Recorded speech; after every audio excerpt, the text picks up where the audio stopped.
सभी के भीतर बैठे परमात्मा को प्रणाम नमन। महाकुंभ की इस बेला में महाकुंभ वह अवसर है जो भारत के महान आदर्शों को जानने का अवसर प्रदान करता है, भारतीय संस्कृति को समझने का अवसर प्रदान करता है, महामानव बनने की प्रक्रिया प्रदान करता है।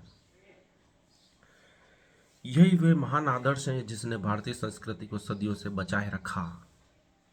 भारतीय संस्कृति सनातन अविरल प्रवाहित हो रही है तो उसका कारण वे महान आदर्श, नियम, सूत्र हैं जिसको हमने लाखों वर्ष पूर्व जीवन में शामिल किया।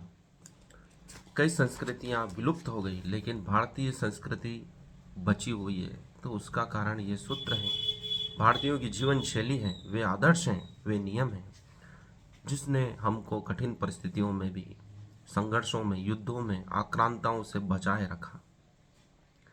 मिस्र की, मेसोपोटामिया की, ईरान की कई संस्कृतियां जो महान थी विलुप्त हो गई।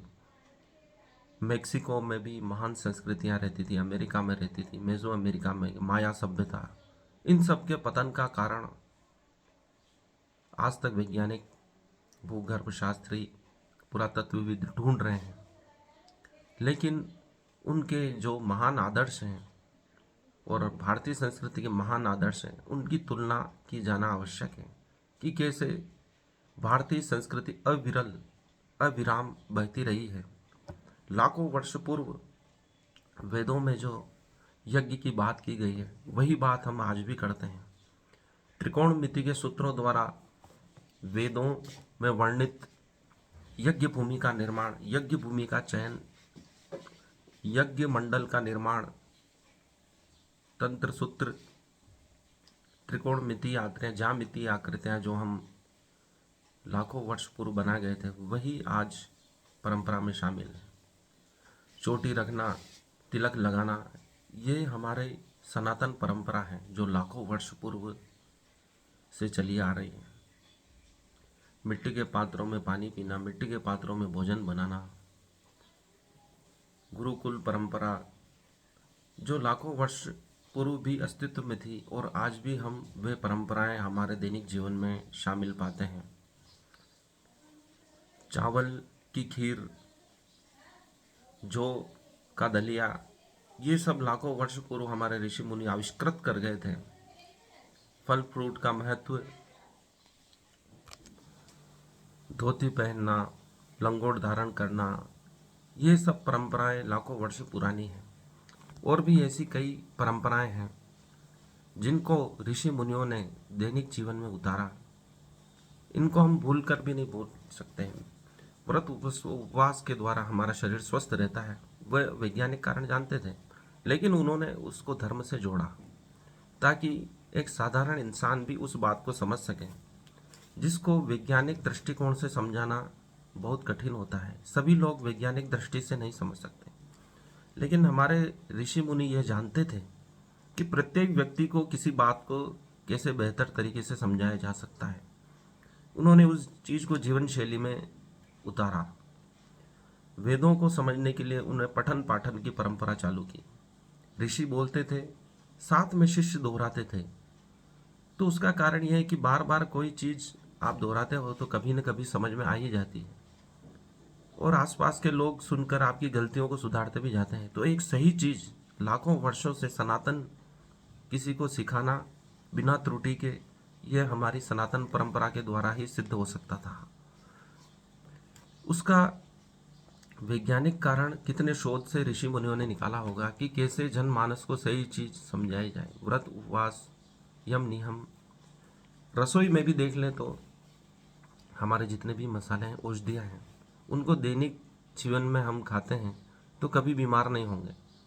आज फास्ट फूड हम खा रहे हैं, इसलिए आधुनिक जीवन में एक सूत्र बनाया गया है, पैकेट खुला पेट फूला, अर्थात पैकेट वाली चीज़ें हम खाएंगे तुम्हारा पेट खराब होगा, पेट फूलेगा, पेट की कई बीमारियां होगी। लेकिन हमारे ऋषि मुनि ताज़ा भोजन करना सिखाते थे, खुले में भोजन करवाना हमको सिखाया। खुले में रसोई होती थी ताकि धूप और प्रकाश उस भोजन को मिले जिससे वह कीटाणु रहित और ऊर्जावान हो। सूर्य की ऊर्जा से युक्त होकर प्रत्येक कण कण में सूर्य की ऊर्जा का संचार हो और वह भोजन खाकर हम पुष्ट होते थे, बीमार नहीं होते थे, स्वस्थ रहते थे। हवा लगनी चाहिए, ऐसा बाघ भट्ट जी का कथन है। तो ऋषि मुनियों ने सहज रूप से हमारे जीवन शैली को ऐसा बनाया था कि हम धार्मिक भाव को वैज्ञानिक दृष्टिकोण से ग्रहण कर सकें। हम लोटे को छूते नहीं थे, डंडी वाला लोटा होता था जिससे पानी ग्रहण करते थे ताकि पानी अशुद्ध न हो। तांबे के लोटे से पानी पीते थे ताकि वह कीटाणु मुक्त हो जाए। रात भर तांबे के घड़े में भरा हुआ पानी हम पीते थे ताकि उसमें वह आयनित हो जाए और हमारे लिए आवश्यक आयन उस पानी से हमें मिले। ऐसी कई परंपराएं हैं जो दैनिक जीवन में देखने को मिलती है। आज भी जो पुराने गांव हैं उनमें ऐसी कई परंपराएं हैं जिनके वैज्ञानिक दृष्टिकोण को खोजा जाना आवश्यक है। तो हम आज महाकुंभ की इस बेला में संत समागम के सूत्र जानेंगे कि कैसे संत इकट्ठे होते हैं और चर्चा करते हैं और जीवन के महान सूत्रों को हमें देते हैं। ऐसे कई स्थानों पर चर्चा होती है, ऋषि मुनि इकट्ठे होते हैं, जो सदियों की परंपरा है। बौद्ध मत में भी समागम हुए हैं और हमारे आदि सनातन परंपरा में तो सनातन समागम होते ही आ रहे हैं। उनके मिलन से, उनकी चर्चा से, शास्त्रार्थ से वे नियम निकलते हैं जो जीवन को आसान बनाते हैं। जीवन के कठिन प्रश्नों के उत्तर मिलते हैं जिनको सदियों से व्यक्ति ढूंढ रहे हैं। उनकी परिचर्चा से एक शुद्ध निष्कर्ष सत्य की प्राप्ति होती है जो भविष्य पीढ़ियों का मार्गदर्शन करता है। तो यही कुछ सूत्रों पर हम आज चर्चा करेंगे। प्रथम सूत्र पर हम चर्चा करेंगे, जीवन जितना सरल होगा उतना हम आनंदित रह पाएंगे। हम देखते हैं कि हम सब्जी वाले से, फल फ्रूट वालों से छोटी मोटी चीज़ों के लिए विवाद करते हैं, लेकिन बड़ी चीज़ों के लिए कोई विवाद नहीं करते हैं। तो छोटी मोटी चीज़ों में हमें विवाद में नहीं पड़ना चाहिए, बहस नहीं करनी चाहिए। जितना हो सके बहस से बचें, समस्याओं के लिए शिकायत न करें, छोटी मोटी समस्याओं के लिए शिकायत न करें, विवाद न करें, तो हमारा जीवन आसान हो जाएगा। इसलिए विवाद से बचें, संकट से बचें, उनकी उपेक्षा करें और शांति से जिए। होता वही है जो व्यक्ति चाहता है और करता है। यह दूसरा सूत्र है। भाग्य वह नहीं है जो पहले से लिखा हुआ है, कुछ प्रारब्ध भी होता है, लेकिन हम जो चाहते हैं करते हैं वही हमारा भाग्य बन जाता है। इसलिए हमें सकारात्मक चाहना होगा, हमारी अपेक्षाएं सकारात्मक हो। हम क्या चाहते हैं वह सही होना चाहिए, हमारे लिए अनुकूल होना चाहिए। जो हम चाहते हैं फिर वही करने लगते हैं और हमारा भाग्य हमारे चाहने और करने से निर्मित होता रहता है। किसी दूसरे के हाथ में हमारा भाग्य नहीं है, ऐसा ऋषि कहते हैं। पूरा संसार हमारे मस्तिष्क का एक्सप्लोरेशन है, विस्तार है। गणित, खगोलशास्त्र, समाजशास्त्र आदि जो विषय हैं हमारे मस्तिष्क की ही व्याख्या है। कोई जानवर इन विषयों में रुचि नहीं लेता, वह ब्रह्मांड के बारे में नहीं सोचता है, आसपास के लोगों के बारे में नहीं सोचता है। यह हमारा है, मनुष्यों के मस्तिष्क की ही व्याख्याएं हैं। इसलिए सत्य क्या है यह जानना बहुत कठिन है। इसलिए जो उपलब्ध है उसको हमेशा जानते रहें, उसके बारे में खोज करें, दोनों पक्षों को देखें। कोई एक बात कह रहा है तो उसकी सहमति न बनाएं, दूसरे पक्ष को भी बराबर सुने। वाम पक्ष, दक्षिण पक्ष जो है सभी की चर्चा हमें सुननी है, पूरे ब्रह्मांड की चर्चा हमें रुचि लेना है और जो सबसे बेस्ट है उसमें जो परम सत्य है उसकी हमें खोज करनी है। किसी दूसरे के बताए हुए सत्य पर हमें नहीं चलना है, हमें अपना सत्य ढूंढना होगा। अप्रत्याशित को स्वीकार करेंगे तो जीवन के चमत्कार को समझ पाएंगे। जीवन में हर पल अप्रत्याशित घटनाएं घट रही हैं जो हमारे हाथ में नहीं है, हमें उसके लिए तैयार रहना है, आनंदित रहना है। ऋषि मुनि हम देख रहे हैं महाकुंभ में कितनी ही समस्या आती है, लेकिन वो उसके लिए तैयार रहते हैं, चमत्कारों के लिए तैयार रहते हैं। यह उनका आदर्श जीवन है कि किसी भी समस्या में वह अपनी प्रसन्न मुद्रा, शांत चित्र वाली मुद्रा को नहीं छोड़ते हैं। तो उसका कारण यह है कि वह रहस्य में जीना सीख जाते हैं। परमात्मा हर पल नवीन चमत्कार कर रहा है, उसके इंतजार में ऋषि मुनि बैठे रहते हैं। और उसका आनंद लेते हैं और उसे परमात्मा की कृपा मानकर कार्य करने लगते हैं। शब्दों के भीतर के गीत को पहचानो, अर्थात हमने संतों की वाणी सुनी है तो उनकी वाणी में हमें लगता है एक लय है, ताल है, संगीत है, वही लोगों को प्रभावित करती है। अर्थात जीवन संगीतमय होना चाहिए, लयबद्ध होना चाहिए, क्योंकि पूरा ब्रह्मांड लयबद्ध है, तारे लयबद्ध है, ग्रह लयबद्ध है, वह लयबद्ध तरीके से घूम रहे, पृथ्वी लयबद्ध तरीके से घूम रही है, पक्षी लयबद्ध तरीके से चहचहाते हैं तो मधुर लगते हैं। तो हमारे जीवन में भी एक लयबद्धता होनी चाहिए, संगीतमय जीवन होना चाहिए, अर्थात उसमें आनंद होना चाहिए, प्रेम होना चाहिए, खुशी होनी चाहिए, तो हमारा जीवन सार्थक है। कृष्ण अर्जुन से वनवास में क्या कहते हैं कि चुपचाप बैठे मत रहो, दिव्यास्त्र प्राप्त करो, वह अर्जुन से कहते हैं, और दूसरे भाइयों को भी युद्ध की तैयारी के लिए आह्वान करते हैं कि अपनी तैयारी जारी रखो। अर्थात अपने कठिन समय में हमें अपने अभ्यास को नहीं छोड़ना चाहिए। अर्जुन को कहते हैं दिव्यास्त्र प्राप्त करो, चाहे वह युद्ध में काम में आए या ना आए, उपयोग में आए ना आए। अर्थात हमें अपने जीवन की सभी परीक्षाओं की पूरी तैयारी करना चाहिए, चाहे वह प्रश्न परीक्षा में आए या नहीं आए, उससे एक आत्मविश्वास पैदा होगा। समस्त दिव्यास्त्र प्राप्त कर, पाशुपतास्त्र शिव जी से प्राप्त कर अर्जुन में आत्मविश्वास का आविर्भाव हुआ, जिससे वो पूरी पृथ्वी पर उस समय उसके समान कोई महान योद्धा नहीं बन सका था, क्योंकि कृष्ण ने उसको सभी दिव्यास्त्र शिव जी से पाशुपतास्त्र प्राप्त करने के लिए आग्रह किया था। चाहे जीवन में विद्याएं काम में आए ना आए, लेकिन हमें ज्ञान की खोज लगातार करती रहनी चाहिए। जहाँ से भी ज्ञान मिले ग्रहण कर लेना चाहिए। हनुमान जी को जब बंदी बनाया गया रावण की सभा में और वह रावण को समझा रहे थे, तो उन्होंने एक ही बात कही थी, अच्छा ज्ञान, अच्छी बात कहीं से भी सीखने को मिले उसे ग्रहण कर लेना चाहिए। इसलिए हमें लगातार ज्ञान की, अपनी क्षमताओं को बढ़ाने पे विश्वास करना चाहिए, प्रयास करना चाहिए, ताकि हम हर क्षेत्र में सफल हो सकें। यही कृष्ण ने अर्जुन से करने के लिए कहा। लेकिन इतनी विद्या प्राप्त करने के बाद भी युद्ध से पहले उन्होंने केवला देवी अर्थात शक्ति की आराधना करने के लिए कहा। शक्ति ने कह दिया, देवी ने कह दिया कि कृष्ण जिसके साथ है विजय उसी की होगी। तो अर्जुन में पूरा आत्मविश्वास आ गया। लेकिन इतना ज्ञान प्राप्त करने के बाद भी उसे मोहग्रस्त होना पड़ा। तो कृष्ण ने गीता का ज्ञान दिया, भगवत गीता का ज्ञान दिया, तभी वह मोहग्रस्तता से दूर होकर आत्मज्ञान को प्राप्त कर सका। जितना विद्वान आदमी होगा उतना ही भावुक होगा, उतना ही वो अपने लोगों की चिंता करेगा। इसलिए कृष्ण ने हर पल अर्जुन को संभाला और दिव्य ज्ञान देकर उसे सन्मार्ग की ओर लाए। यही हमारे जीवन में होना चाहिए कि हम प्रतिपल अपने आप को सन्मार्ग में, कृष्ण की उपस्थिति में, परमात्मा की उपस्थिति में अपने आप को लाते रहें और सफलता के पद में बढ़ते रहें। जो भी हम कार्य करें उस समय पुरानी गलतियों को याद न करें। ऐसा जीवन जिएं कि ये मेरा पहला क्षण है, उससे पहले का इतिहास कुछ भी नहीं है। जो भी है इस पल है, पुरानी बातें बिल्कुल भूल जाएं, उसे याद न करें। अब जो भी मैं करूँगा सर्वश्रेष्ठ करूँगा, पुरानी गलतियों को नहीं दोहराऊँगा, पहले से मैं बेहतर कार्य करूँगा। मैं पहले वाला आदमी नहीं रहा हूँ, पहले वाला आदमी नहीं हूँ। बीते समय से मेरा कोई संबंध नहीं है, नहीं आने वाले समय से मैं इसी क्षण में मौजूद हूँ, इसी क्षण का आदमी हूँ। अर्थात पुरानी गलतियों को बिल्कुल याद न करें।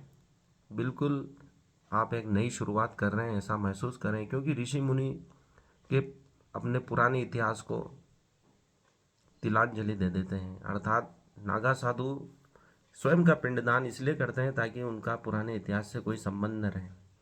यह एक बहुत बड़ी सीख है। महाकुंभ में जितने भी ऋषि मुनि हैं वो वैराग्य धारण करते हैं, उन्हें द्विज कहा जाता है, अर्थात उनका नया जन्म हुआ है, पुराने जन्म से उनका कोई रिश्ता नहीं है। अर्थात हमको ये बहुत बड़ी शिक्षा दे रहे हैं कि हमें पुरानी गलतियों को न तो याद करना है न दोहराना है। अर्थात हमारा हर पल नवीन जन्म हो रहा है। हम द्विज इसलिए हैं क्योंकि हमारा दूसरा जन्म है, प्रतिपल दूसरा जन्म है। एक क्षण दूसरे क्षण से भिन्न है। हम पहले वाले मनुष्य नहीं, हमारी कोशिकाएं प्रतिपल मर रही और नई कोशिकाएं बन रही। 12 साल में मनुष्य का शरीर पूरा नया बन जाता है। 12 साल पहले वाला आदमी और अभी का आदमी आप नहीं है। वो पूरा शरीर चला गया है, नष्ट हो गया है। प्रत्येक कोशिका आपकी नई है 12 साल बाद। हमारा रक्त बदल गया है, हमारे मांस मज्जा कोशिका सब कुछ बदल चुका है। इसलिए आप पुरानी गलतियों को अपने आप से न जोड़ें। अब जो करेंगे सर्वश्रेष्ठ करेंगे, यह भाव हमें ऋषि मुनि सिखाते हैं। इसी कारण वो इतने तनाव मुक्त और आनंदित रह सकते हैं। अपने आप से प्रेम करो, ये ऋषि मुनि हमको यही सिखाते हैं। इस महाकुंभ में प्रत्येक संत साधु ऋषि मुनि को देखेंगे तो लगता है कि वह उनसे बढ़कर इस पृथ्वी पर कोई नहीं है, क्योंकि वह अपने आप को प्रेम करना सीख गए हैं। जो अपने आप से प्रेम करता है, दूसरे भी उससे प्रेम करने लगते हैं।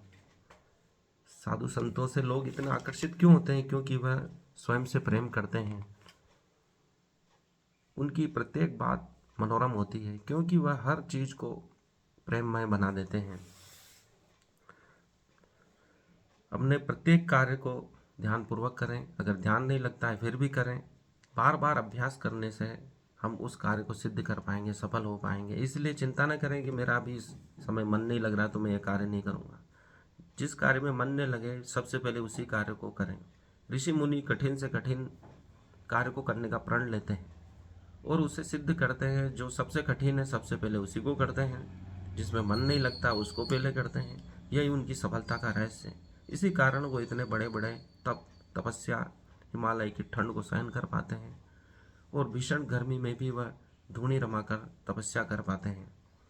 यह उनके कठिन व्रत का परिणाम है, क्योंकि जिन चीज़ों पे दूसरे लोग ध्यान नहीं देते हैं, उन्हीं चीज़ों को ऋषि मुनि सिद्ध करते हैं और हमारे आकर्षण का और हमारे भक्ति भाव का केंद्र बन जाते हैं। हमारे पूर्वजों ने वही लिखा जो बहुत जरूरी लगा। वे पात्र, वे इतिहास बहुत जरूरी हो गए, जो उनसे कहीं अधिक महत्वपूर्ण व्यक्तित्व थे, जो पूरी मानव जाति के लिए आवश्यक जानकारी लेकर आए थे। अर्थात हमारे वेद शास्त्र, रामायण महाभारत महाकाव्य, इनमें जो लिखा है वह सत्य है, क्योंकि जो मनुष्य देखता है वही लिखता है और उनमें से भी वही बातें लिखता है जो सबसे महत्वपूर्ण है। ऐसा नहीं है कि कोई कल्पना से कोई शास्त्र लिख देता है। उनमें जो इतिहास लिखा है, जो राज्य लिखे हैं, वे सब आज भी मौजूद हैं। इसका मतलब वे घटनाएं हुई थी, लेकिन आज उनको समझने की हमारी बुद्धि नहीं है, क्योंकि ऋषियों ने जैसा देखा उनकी समझ के अनुसार वैसा लिखा। और मनुष्य वही लिखता है जो सबसे महत्वपूर्ण उसे लगता है। इतिहास में जो महत्वपूर्ण घटनाएं हुई हैं, उन्हीं को मनुष्य लिखने का प्रयास करता है, ताकि उसे लगता है कि आने वाली पीढ़ी के लिए यह जानकारी महत्वपूर्ण है, वह उसके काम आएगी, उसका जीवन इससे दिशा पाएगा, इसलिए वह लिख पाता है। अगर कोई महत्वपूर्ण चीज़ नहीं हो तो हम उस पर ध्यान नहीं देते हैं। आज भी हम जो महत्वपूर्ण चीज़ें हैं डायरी में नोट करते हैं, चाहे किसी से पैसा मांगते हैं, उधार मांगते हैं, या कुछ भी ऐसी जानकारी जो हमें अनमोल लगती है। कोई नई खोज करते हैं तो उसे डायरी में लिखते हैं। नई बात मालूम पड़ती है तो हम लिखते हैं। हमारे चारण भाट जो विभिन्न जातियों में रहते हैं, वे महत्वपूर्ण घटनाओं को नोट करते हैं। तो उसका कारण यही है कि उन्हें वह सबसे महत्वपूर्ण लगी। रामायण महाभारत की घटनाएं भी सबसे महत्वपूर्ण ऋषियों को लगी, इसलिए उन्होंने नोट की। वेद शास्त्रों में जो सूत्र मंत्र प्रकट हुए ऋषियों के आत्मा में, उसको नोट किया गया, क्योंकि उन्हें मालूम था कि मनुष्य जाति जो वर्तमान में है, भविष्य में आने वाली है, उन सब के लिए ये उपयोगी रहेंगे। इसलिए उनके ऊपर संदेह करने का कोई कारण नहीं रह जाता है। आज भी हम वही प्रक्रिया अपनाते हैं, क्योंकि ये चीज़ें सनातन हैं। ऋषियों ने लगातार मौखिक वाचिक परंपरा द्वारा अपने शिष्यों को सिखाई और शिष्यों से हम तक पहुंची है।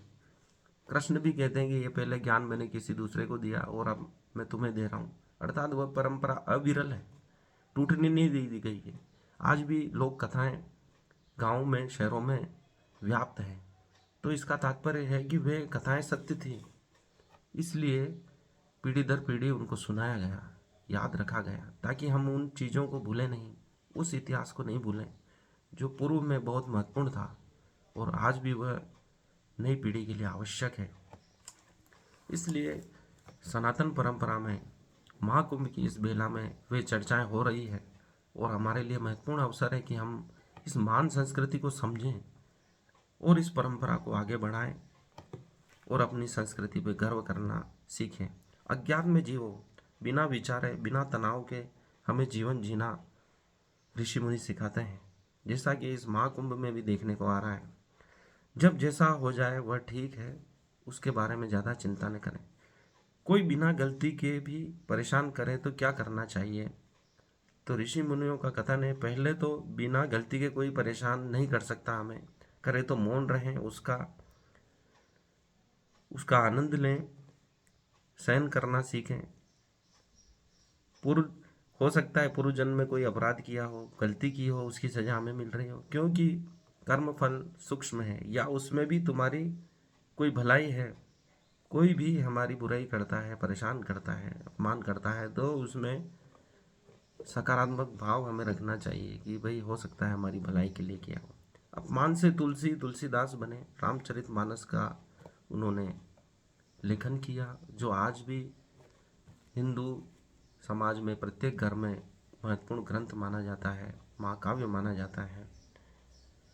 कृत्य को मेरे को समर्पित कर दो, ऐसा कृष्ण गीता में अर्जुन से कहते हैं। कोई भी कार्य है उसे परमात्मा को समर्पित कर दो, तो हमारी सब चिंताएं वहीं मुक्त हो जाए।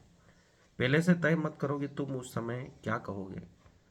हम पहले से ही सोचने लगते हैं कि हम वहाँ जाकर ये बोलेंगे, वो बोलेंगे, तो ऋषि मुनि या कृष्ण उसकी चिंता नहीं करते। जिस समय जो सहज भाव से परमात्मा हमें शक्ति दे रहा है, उस समय जो हम बोलेंगे वह ठीक है। पुराना जो हम बोल चुके हैं, जो गलती हो चुकी है, उसकी भी ज़्यादा चिंता मत करो। जिस समय जो जैसा उचित लगा मैंने वह किया, ऐसा मानकर जीवन जीना चाहिए, ताकि हमें कभी अफसोस नहीं हो। इस्लाम में सबसे बढ़िया बात कही गई है कि कभी अफसोस न करें, जो भी किया है उसके लिए परमात्मा हमें माफ़ कर देगा, ऐसा उनका कथन है। बहुत से धर्मों में बहुत महत्वपूर्ण बातें कही गई है, उसे सभी को सुनना चाहिए, पढ़ना चाहिए और जीवन में उतारने का प्रयास करना चाहिए, जो हमें अनुकूल लगे। बौद्ध धर्म में कहा है, भगवान बुद्ध ने कहा है कि दुख है जीवन में, संसार में, और दुख से निवारण का भी उपाय है। उसका मार्ग ध्यान है, शांति है, करुणा है। जैन धर्म में भी अहिंसा का पाठ सिखाया गया है कि अहिंसा के द्वारा ही जीवन में शांति का उदय हो सकता है, प्रेम का उदय हो सकता है। ईसा मसीह ने कहा था कि जो सबसे पीछे खड़े होने को राजी होगा वही परमात्मा के स्वर्ग में प्रवेश कर पाएगा। अर्थात जो पीछे से पीछे रहने को तैयार है उसी को परमात्मा का राज्य मिलेगा। आज भी वही चीज़ देखने को मिलती है, जो पीछे से पीछे रहने को तैयार है उसी को परम पद प्राप्त हो रहे हैं। यह जीवन के महत्वपूर्ण सूत्र है जो सनातन है, सदियों से लागू हो रहे हैं। यही ऋषि मुनि हमें सिखाते हैं कि वो कम से कम सुख साधन में रहते हैं, फिर भी वो पूरे संसार के लिए पूजनीय है। आध्यात्मिकता को अपने जीवन में प्रवेश कराएं, अपने जीवन में प्रवेश दें, प्रवेश करें, अर्थात आप सदा प्रसन्न रहें। एक रहस्यमयी ऊर्जा आपके सदा साथ रहेगी, ऐसा मानते हुए चलें, अर्थात परमात्मा आपके साथ हमेशा है, ऐसा मानकर चलें। आध्यात्मिकता को अर्थात भक्ति भाव को, प्रार्थना को अपने जीवन में प्रवेश दें। एक जीवन में बहुत बड़ी क्रांति होगी, आपका जीवन बदल जाएगा, जीवन सुंदर हो जाएगा,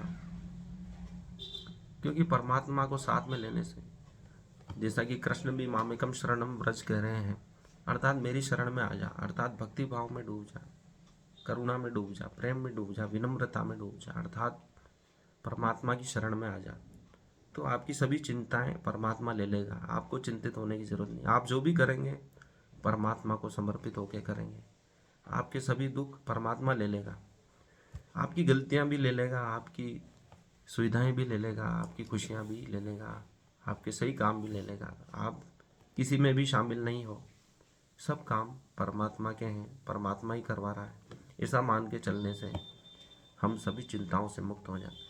इसलिए ऋषियों ने भाग्य की अवधारणा दी कि जो भी हो रहा है भाग्य से हो रहा है, इसलिए ज़्यादा चिंता करने की ज़रूरत नहीं है।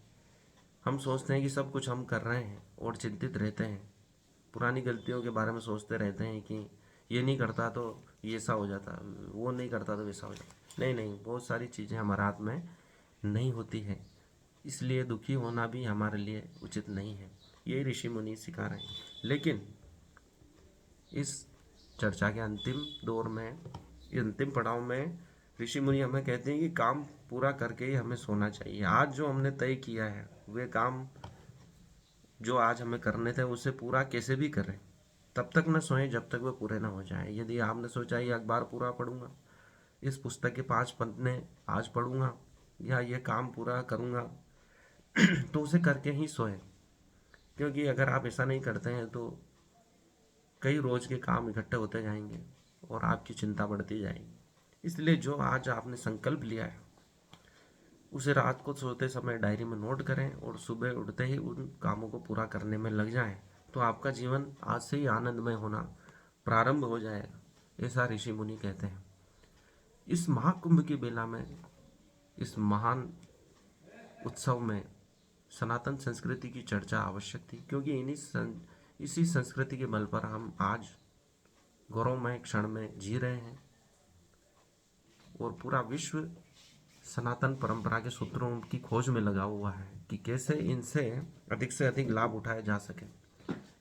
इसलिए वैज्ञानिक, समाजशास्त्री, दर्शन शास्त्री इन प्रयासों में लगे हुए हैं कि कैसे इन सूत्रों को समझें, क्योंकि वो संस्कृत नहीं जानते हैं, हमारी प्राचीन भाषाओं को नहीं जानते हैं, तो हमारे इन व्याख्याओं को समझने के लिए संस्कृत सीख रहे हैं, प्राचीन भाषाएं, ब्राह्मी लिपि आदि सीख रहे हैं। हमें भी प्रयास करना चाहिए कि हम उन पुरातन ग्रंथों को जो लाखों वर्षों से लिखे जा रहे थे उनको समझें और हमारे भारत को विकसित करने के लिए, सोने की चिड़िया बनाने के लिए हम कुछ योगदान दे सकें। धन्यवाद। आज के लिए इतना ही। मुझे पूरा सुनने के लिए हार्दिक आभार। इस चैनल को सब्सक्राइब करें, इस वीडियो को अधिक से अधिक शेयर करें, लाइक करें। हार्दिक आभार।